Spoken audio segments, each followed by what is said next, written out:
My name's Jason Jarrett. I'm an exercise scientist and an exercise physiologist. Every injury is unique and every fitness goal is unique. Work with me and you'll get the professional direction you need with your situation.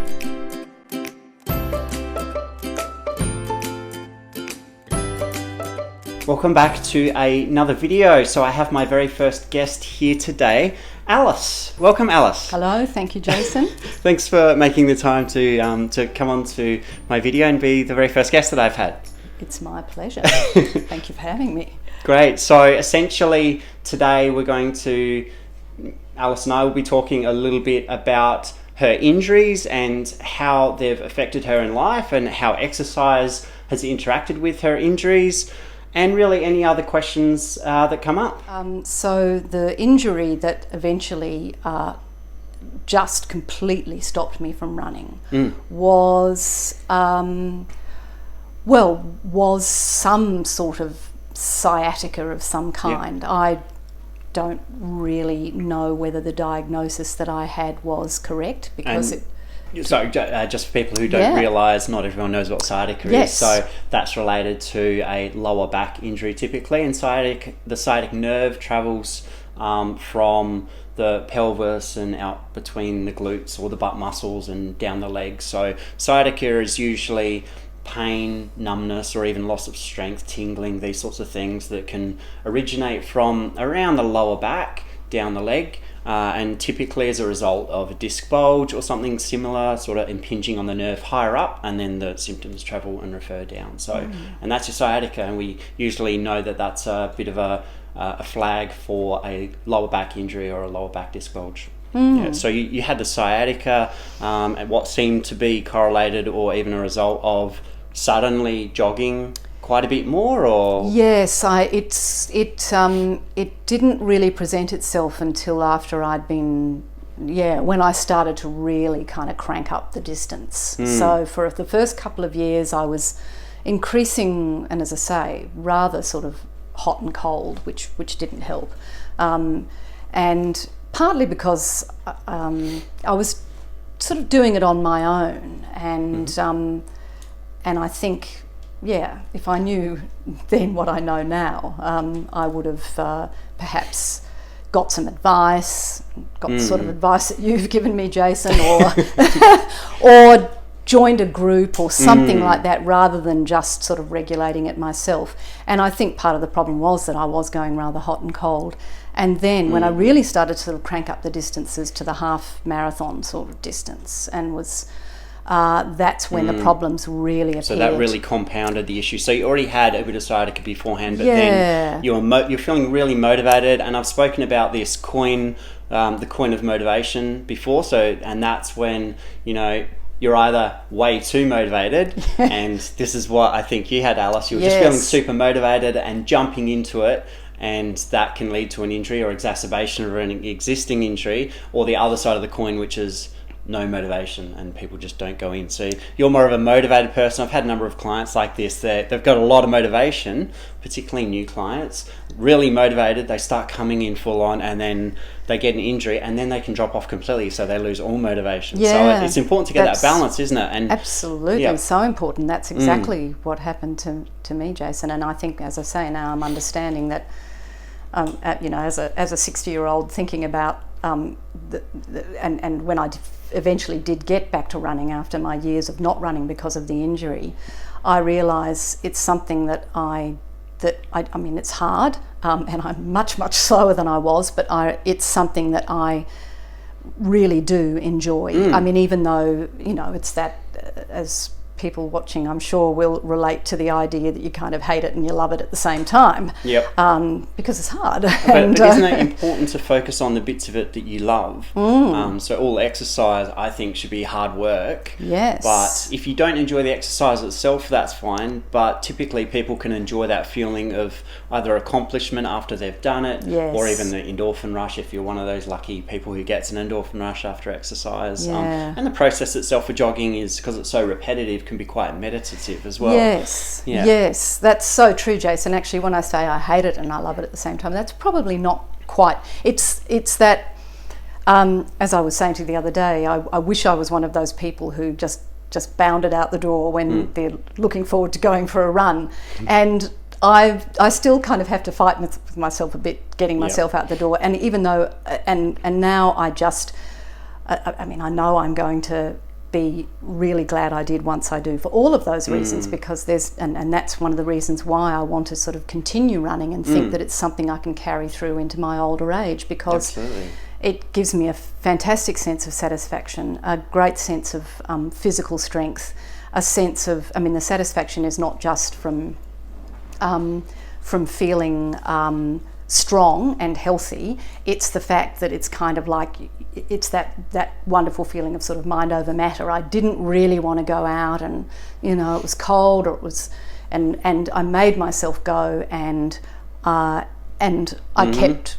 kept myself going and completed what I wanted to do, and I kind of, I beat my own negative thoughts. Yeah. Yep. And indeed, going back to the injury, that's one of the reasons why I didn't kind of know how to temper that sort of thing and that's why I just thought, I have to, I'm just going to run an extra 5Ks today, and I'm going to not do 20Ks, I'm going to do 25. Push through the pain, right? That's what everyone says, just push through the pain and, be motivated. Yes. Just do it. But that's not so great for injuries. No, and I'm thinking that's not the kind of motivation I need or want as I carry this forward into my 60s and maybe even into my 70s if I'm lucky. I had the sort of I had kind of shooting pain going down the back of my leg, and I'm thinking, I better get some better shoes and that sort of. Yeah. But keep on running, and then the thing that finally where I actually just couldn't go, I couldn't continue, was that for the last couple of runs that I had done, for the last sort of 2 or 3 Ks of that run, my leg was sort of numb, and I was just running while my leg was numb. Still going, your leg was numb and you kept going through. Yeah, because I just had this insane thing of, I don't want to stop. I want to get to that 25 Ks and I'm not stopping. Well, Alice, you know what? Until your whole body's numb, I don't want to hear any complaints. The whole thing should be numb from the top of the head down. Then I want to hear about your injuries. So, no, absolutely. No. Probably, guys, if part of your body's going numb while you're exercising, definitely don't run through the pain. Maybe. Yeah. But it's, and you're not the only person to have done that too. So it's not actually that uncommon. Yeah. People don't know. It's tricky. So it's tricky to know when to listen to your body, what is good or bad pain. I've spoken about this in a video. I'll put a link up this corner, I think, or is it this corner, to the different types of pain. Acute pain, which is a pain straight after an injury. What does that feel like? Versus chronic pain, long-term pain, which is what sciatica is. Versus muscle pain or muscle soreness during or after exercise. Versus stiffness, and it can be difficult to know. We know our bodies. We usually know what our limits are through a bit of long-term trial and error and injuries. But sometimes it's difficult to tell the difference between good pain and bad pain, I think. Yeah. Well, that's where you're, working with you, Jason, and talking to you and having your scales of sort of pain recognition and that kind of thing has been very helpful, because and I still have to sort of fight myself a bit not to sort of do that, it's just total failure if you don't go out and run 10 Ks when you said you were going to run 10 Ks, and if you decide that you're feeling a little bit unwell or a bit uncomfortable, that you give up at 8 Ks. I still have to fight myself not to sort of, not to kind of not to go up to that sleeping cat and just grab his belly and jiggle it. And get very scratched. Yeah. I was with Alice when I moved the metaphor of the rubbing the cat's belly, which we're both big cat fans. Yeah. So I actually sort of came up with that when I was with Alice in one session. So it was initially the approaching a dragon, like treating our injuries like it's a sleeping cat. So how much can you do before you make it worse? Can you get before he turns around and scratches you? So you were doing the equivalent of just going up to that cat and just smacking him around. Give me a hug. Why did he scratch me? I don't know. Give me a hug. And then he's like clawing your face and trying to get away. And cats will do that. And then, so and you knew afterwards, you were like, well, I kind of knew that would happen, but I really wanted hugs from my cat. so yes. Yeah. Okay. Yeah, and so that's why, I mean, it's been very helpful working with you on that, Jason, because I'm trying to sort of kind of shift my mind on that. Kind of trust your judgment, trust your instincts, and trust your capacity to do it for yourself. And so you want independence, of course, and it's important that if people are working with me for a period of time, like they should also, it comes down to motivation, but be going in by themselves, doing the things that I've showed them, and working within their capacity, but also developing independence. So the problem I find, just because you raised that, is that on the flip side of that motivation coin, when people aren't feeling motivated enough, and they're just relying on me with their weekly or twice weekly sessions, and that's not going to get you where you need to go. And unfortunately, when those people do stop seeing me, usually their exercise habits drop off completely as well. So that's unfortunate when it happens, but you're right, you mentioned independence, and that's really super important. Yeah, I think because I was worried that if I didn't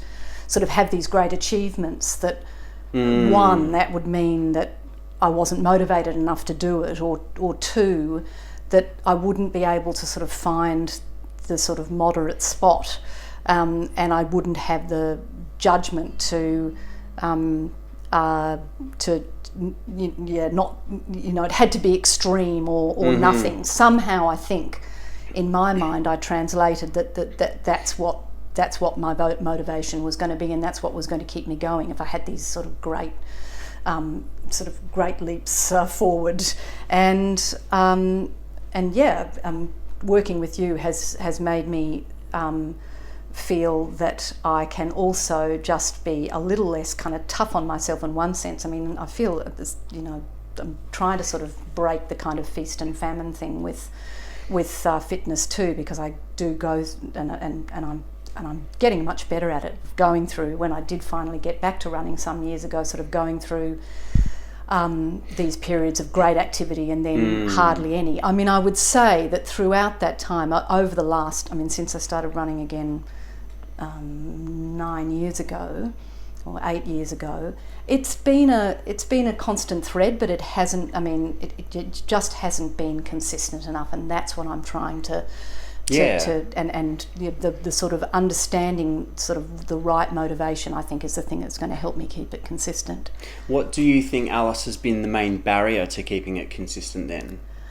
It's possibly at the back of my mind, perhaps unconsciously, the fear of possible pain, again, because I associated sort of when I had what I thought were I thought they were my sort of successful times at running, but in fact, looking back, I think, well, they weren't that successful if you were in pain, and yet I think I just ignored so much of the pain. And so maybe in the back of my mind, I'm thinking, if I get to a greater capacity with running again, that's going to lead to pain. But I've also understood through working with you, Jason, that all of the things that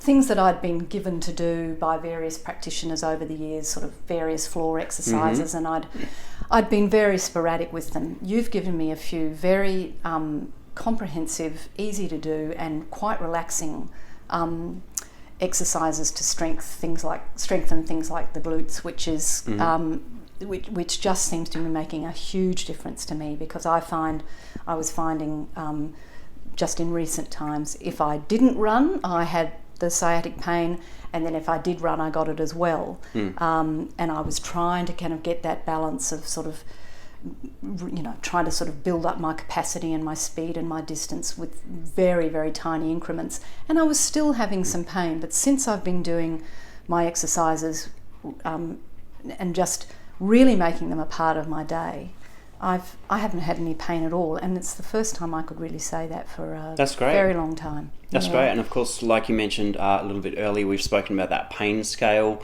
So we generally don't want it going more than about a 3 out of 10 during exercise or the next morning. Also, you've spoken a lot about pacing, which is one of the main reasons I did a video on pacings, because Alice requested it. So pacing exercise and how to know what you should do the next day. If you're new to like a leg routine or leg strength training exercise, should you be going in and doing treadmill work the next day, for example? Maybe not. Maybe let the body recover from a new exercise routine and then then do the treadmill a couple of days later. And that applies to not just someone who's got jogging goals, but anything really. So any new routine, it's important to pace appropriately, and that can be a little bit tricky. Yeah, but at the moment I never run 2 days in a row. I just and I don't.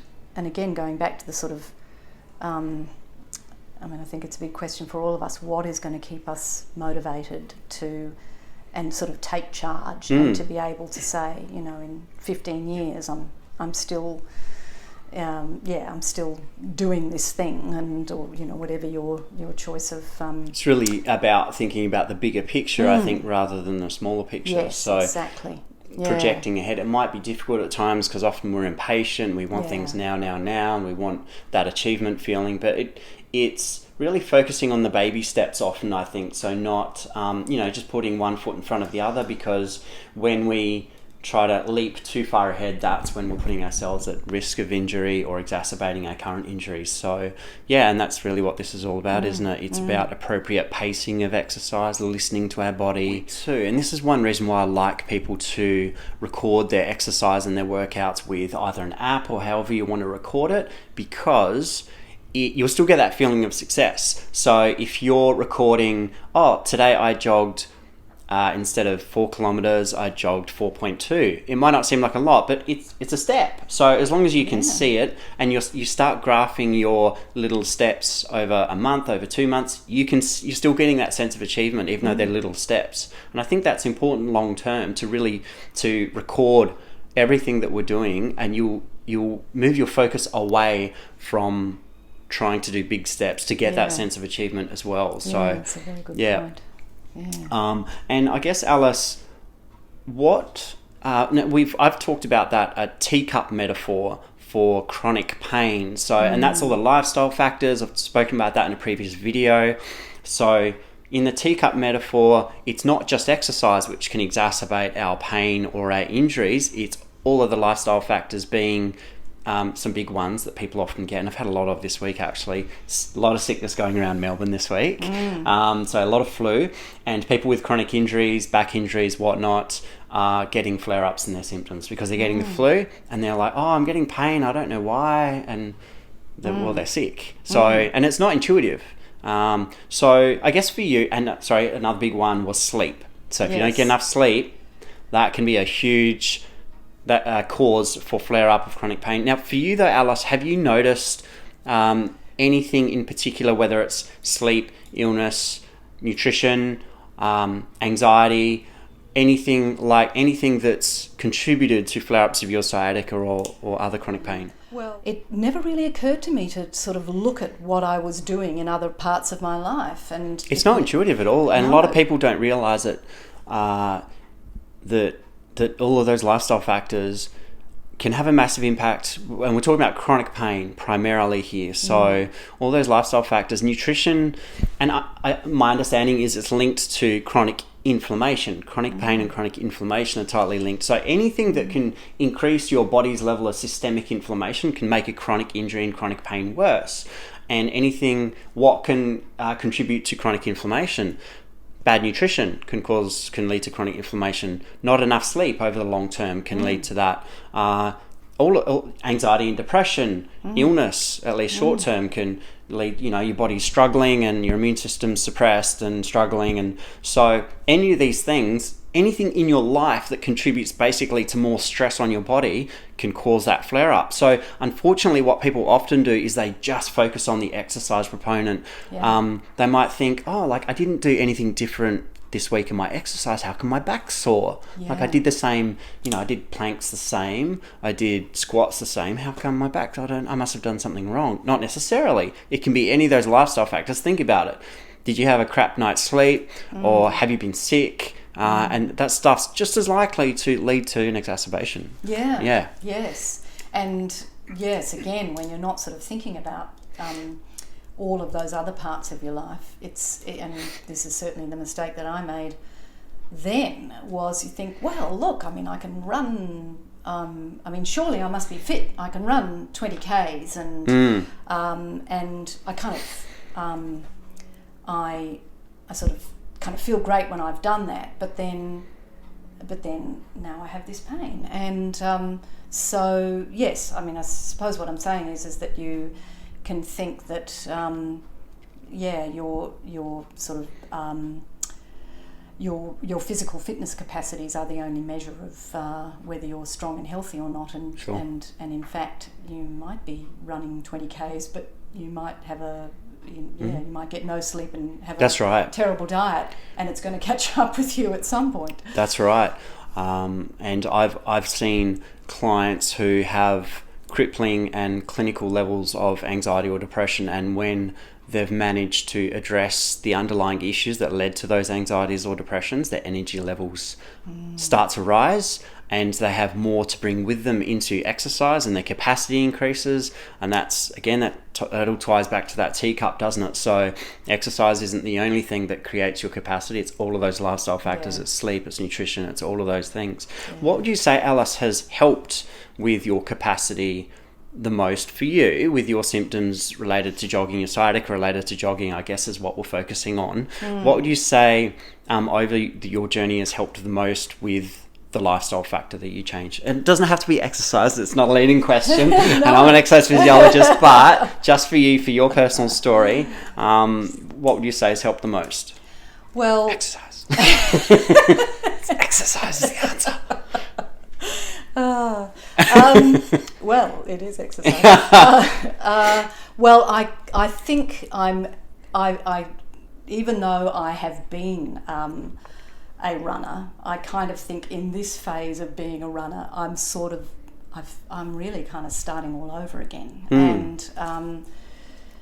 And even though, as I said earlier, I did start running again about 8 or 9 years ago, but because I've had this very sort of feast and famine approach to it, and again, probably because of other things that have been going on in life, and I haven't always been conscious of the things that may make me feel like I just don't want to do it anymore. And look, sometimes you go through stressful periods in your life. I just moved to Melbourne 3 months ago, and my exercise fell off the wagon for 2 weeks. Yeah, well, that's a huge for me, it's only 2 weeks. Moving cities is a huge thing. It's a big stress. And I've released a video on a silly thing that I did because I have a chronic lower back injury too. I'm sure I've told you. So good story. I talk a lot about it in that video, but just quickly, because I haven't published it yet. But I moved cities and did my same exercise routine. I'm an exercise physiologist. I know what I'm doing, but I had a massive flare up of my back pain. So I don't talk about it a lot, but did all the same exercises. But because my body was under so much stress and anxiety from the move, bang, I just didn't take it into consideration. I thought, I know what I'm doing. I'm an EP. I went in there, did my program at the appropriate intensity, flare up. Wow. I didn't do anything wrong in the gym. It was my adjustment to a new city and the lifestyle changes and all the things I was having to go through. And my lifestyle factors were out of balance. So absolutely, that's So I think the thing that has been really helpful for me is I sort of view this as my kind of new phase of running as an older person has been realizing that quite simple, you can dedicate yourself to some quite simple exercises that can really make a difference. And even if you just think, oh, it's a bit tedious, I don't really want to do it today, if you can just try and think of those things. I mean, I think it's something that happens more as you get older, because I I feel differently about it now that I'm older, because I just think these are the things that are going to make the difference to whether I'm a healthy older person. And just to clarify with your glute strengthening exercises too, so they're not always necessarily the best exercise for everybody for jogging or any lower body prep work. Glute exercises have probably been overemphasized in the past, I'd say, as the culprit of everything lower limb related, but in your case they definitely helped. But there are other targets for other people, particularly looking at when we look at the biomechanics of running, and again that's something that has been quite common with some practitioners and in the past, is looking at how someone's running and looking really over analysing the ankle, the knee, the hip. There's a lot of acceptable variations with biomechanics. So some of the the fastest sprinters have what you would consider classically really messed up foot pronation and posture.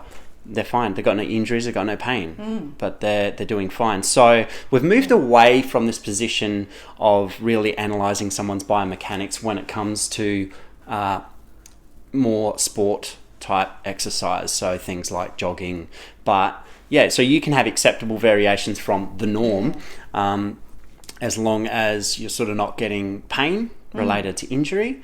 I like to use the idea of you've got all this motivation if you have got it. So if you're one of those people who has tons of motivation and you're doing it, best to try and allocate some of that motivation to the future, if you know what I mean.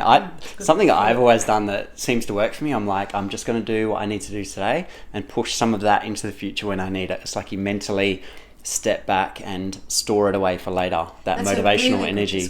It's like you're leaving it in the battery for later when you need it. Don't burn out all your motivation now, and then it leads to an injury and you use all your motivation. And a lot of psychological studies show that we have limited mental resources when it comes to things like when you make choices.